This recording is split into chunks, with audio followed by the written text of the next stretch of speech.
DNLC, disons-nous les choses. On est à Bruxelles par rapport à l'événement du No Job Training qui s'est passé à Bruxelles aujourd'hui. Nous sommes avec les personnes avec qui ils ont été en collaboration. Messieurs, présentez-vous. Bonjour, moi c'est Maluka. Voilà, Rolando, un de mes élèves. Donc voilà, je suis partenaire avec Iso depuis 2 ans et demi, dans 2 ans. On a préparé ensemble le No Job Congo. Donc voilà, il m'a appelé pour me dire est-ce que ça t'intéresse qu'on fasse une deuxième édition.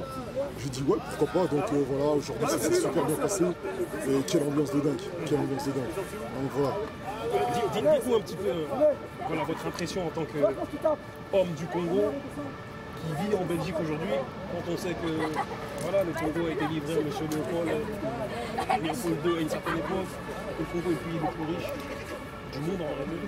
Comment vous vivez votre condition en tant qu'homme noir, homme du Congo, ici en Belgique? On sait qu'il y a un grand quartier là, Matongé. Dites-nous un petit peu. Bon, alors, pour ce qui me concerne, je suis membre d'un collectif en dehors des affaires sportives. Je fais partie du collectif Mémoire coloniale et lutte contre les discriminations. Donc, dans ce cadre-là, on œuvre justement beaucoup sur toutes les questions liées à la colonisation. Du coup, on est habitué à se confronter à des thématiques telles que la colonisation, l'espace public, la mémoire, les problèmes de déni, les violences, les mauvais traitements, toutes les formes de déni liées aux faciès, etc., les discriminations gratuites, ce genre de choses. Et notre condition ici, on va dire en tant que Congolais vivant dans la diaspora, en particulier ici en Belgique et à Bruxelles, c'est quand même de devoir toujours faire face à une espèce de mémoire à 2 vitesses. On fait face en même temps à une communauté qui essaye à peu près de se développer, mais en même temps, il y a des failles. Il y a des failles liées au manque de compréhension par rapport à notre communauté même. On est souvent dans les petites chamailleries, malheureusement, mais en même temps, on a un bon esprit dans certaines choses. Donc, c'est un peu un paradoxe. Mais on est une communauté qui travaille, on est une communauté qui essaie de se bâtir. Il y a une dynamique. Alors qu'avant, on était beaucoup dans le laisser les choses se faire. Maintenant, on voit beaucoup plus de frères qui lancent des affaires sérieuses, qui lancent des collectifs, des affaires culturelles, des affaires économiques, des affaires politiques. Donc la communauté, elle est vraiment en train de se bâtir petit à petit. Ce qu'il faut maintenant, c'est qu'on lâche pas prise. Ouais, donc comme disait Orlando un peu, c'est plus ou moins la même chose. Et donc moi j'ai lancé une association bientôt qui va sortir en association avec d'autres personnes. Et nous essayons justement d'aider par exemple nos frères qui viennent du Sénégal, du Soudan, des migrants. Dans le parc où on est par exemple, on est venu distribuer des habits, de la nourriture.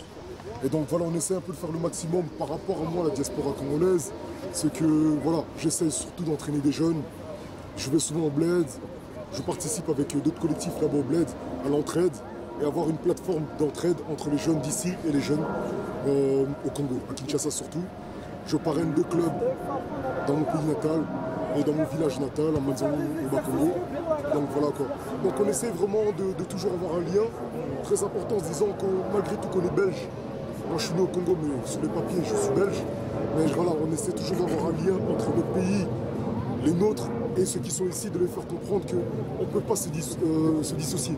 Voilà, on est des racines comme on dit chez nous. Même si tu laisses un arbre 20 ans dans l'eau, il ne devient pas un crocodile. Et donc nous c'est pareil, on n'est pas des crocodiles, on essaie de rester toujours soudés et toujours penser que non, on vient de quelque part. Donc c'est un peu ça le concept. Parlons des migrants, on sait que c'est un phénomène qui est assez récent au Congo ici. Là. Comment, enfin, je sais que vous, comme tu le disais tout à l'heure, vous leur donnez un coup de main, vous essayez de leur apporter une aide. Comment ça se passe et comment sont vus ces migrants? Est-ce qu'ils sont vus comme en France, dans d'autres pays d'Europe? C'est de la même façon, ils sont vus partout de la même façon, voilà. Ils sont stigmatisés, on essaie un peu de les décourager de rester ici, c'est ça le gros problème. Et donc sur ça on a fait une action, c'est la même chose, on l'a fait à Porte de la Chapelle il y a 1 mois et demi. Et c'était le même problème, la même problématique, c'est qu'il n'y a pas d'aide de l'État. Et si vous essayez d'aider, vous êtes mal vu. Parce qu'on ne veut pas que ces gens se sentent à l'aise ici. Donc il faut absolument, il y a eu des rafles, il y a eu des trucs qui sont passés dans ce parc ici.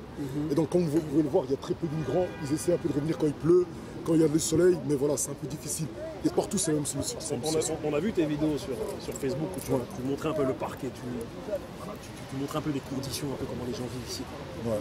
C'est très difficile parce que voilà, il a fallu, ça fait 2 ans qu'ils sont ici, il a fallu que ce soit des gens qui mettent la pression au ministère et au bourgmestre, au maire ici, pour avoir des toilettes publiques.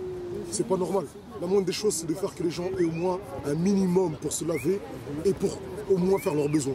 S'il faut attendre que c'est leur dignité. Et donc comment on doit attendre que ce soit des collectifs de gens, de citoyens qui doivent réclamer ce genre de choses. Et donc c'est un peu ça qui est un peu désobligeant de voir ce genre de choses. Et c'est un peu révoltant. Mais tu ne peux pas être tout le temps dans la révolte violente. Il y a une autre manière de réagir. Et nous, comment on réagit? Récolter des habits, la nourriture, et essayer de les aider le plus possible, les faire sentir que non, il y a une communauté africaine aussi qui est là pour eux. Parce que généralement, c'est désolé, il faut le dire, c'est souvent la communauté blanche ou la communauté maghrébine qui les aide. Très peu de la communauté africaine. Et donc ça, c'était une problématique qu'on a remarqué. Et quand ils nous ont dit que vous êtes les premiers noirs à nous aider, ça surprend. Parce que tu vas dans des conférences, on crie Black Power, Bloc ceci, unité africaine, on parle de l'Afrique. Et au final, vous êtes dans vos salons, vous buvez du jus de gingembre, parce qu'il y a des gens ici qui n'ont rien.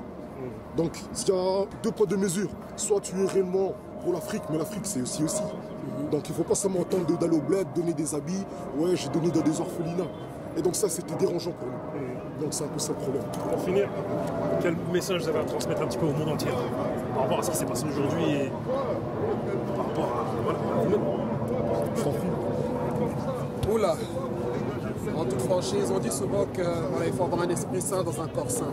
Aujourd'hui, on a travaillé dans l'unité, on a vu une autre joke, ça part de l'idée justement de discipliner des gens qui étaient dans la guerre, dans le combat, dans l'affrontement, raccommoder une communauté qui était finalement séparée, qui était divisée.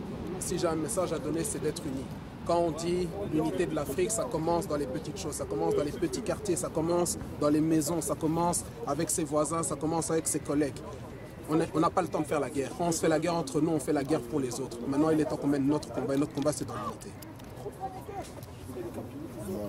Bon, en tout cas, voilà, comme il a expliqué, moi, en tout cas, Kizo, son projet, je l'ai soutenu dès le début. Ça m'a directement plu. On se connaissait depuis un moment. Et donc voilà, moi, comme je dis, je marche avec des gens, des alliés qui sont dans la même conscience. Je ne cherche pas des gens qui sont dans la lumière et Kizo n'est pas dans la lumière. On ne cherche pas à être dans la lumière parce que de toute façon, quand on partira de ce monde, ça ne sera pas la même façon. Donc, il faut rester respectueux et tout ce qu'on a fait aujourd'hui, c'était que du respect. Et c'est ça que j'aime énormément parce que c'est pour montrer aussi qu'il n'y a pas de frontière entre nous. Diaspora, Paris, tout ça, ce n'est que des mots, c'est des termes. Mais dans l'action, il n'y a eu que des gens qui étaient unis. Et c'est ça le principal pour nous. Il n'y a pas de diaspora africaine, il n'y a pas de diaspora. C'est que des gens qui sont unis. Parce que dedans, il y avait des Turcs, dedans, il y avait des autres. Donc, c'est pas que dire nous. C'est nous tous. Tu vois. Et donc voilà, c'est un peu ça. Moi, j'ai envie de vous applaudir pour ce que vous dites. Merci en tout cas. Merci en tout cas. Merci beaucoup. Merci à vous et grand plaisir. Merci. Merci d'être là. Merci à vous. Bien.